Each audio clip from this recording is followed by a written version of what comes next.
Vous êtes peut-être en ce moment un proche aidant vieillissant. Vous vous êtes sûrement déjà posé la question « Mais qu'est-ce qui va arriver quand moi je serai plus là? » Et je sais que pour vous, ça doit être un stress, des questionnements, beaucoup d'émotions et vous voulez que votre personne soit en sécurité lorsque vous ne pourrez plus le faire. Alors, c'est de ce sujet-là qu'on va parler aujourd'hui. Premièrement, ce qui est important, c'est que vos doutes, vos questionnements, ne les gardez pas pour vous.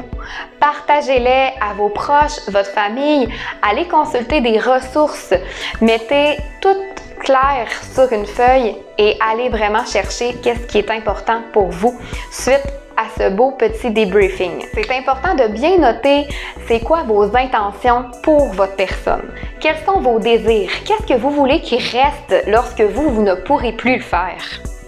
Sur la liste, vous pouvez y mettre les numéros d'assurance maladie, tous les papiers qui sont nécessaires ou les trouver dans la maison, les papiers importants aussi lorsque vous ne pourrez plus être là.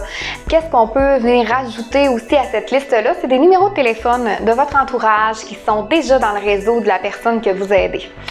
Ensuite, si vous voulez encore plus être en mesure de bien faire les choses et d'avoir un filet de sécurité, vous pouvez vous diriger vers un notaire.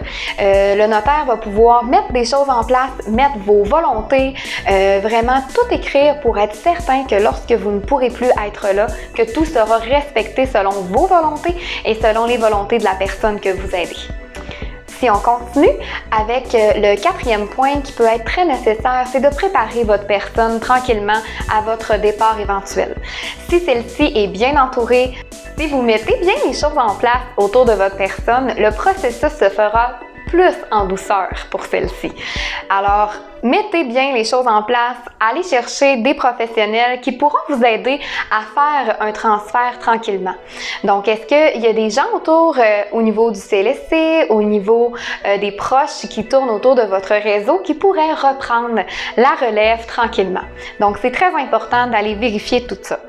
Et si on regarde au final, qu'est-ce qui est important? Vos émotions. C'est normal que vous vous inquiétez pour la suite. Qu'est-ce qui va arriver lorsque vous ne pourrez plus le faire?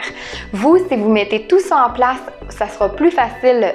Ce qui est important, c'est que vous vous sentiez appuyé et à l'aise pour la suite des choses lorsque le moment viendra où vous devrez faire le transfert.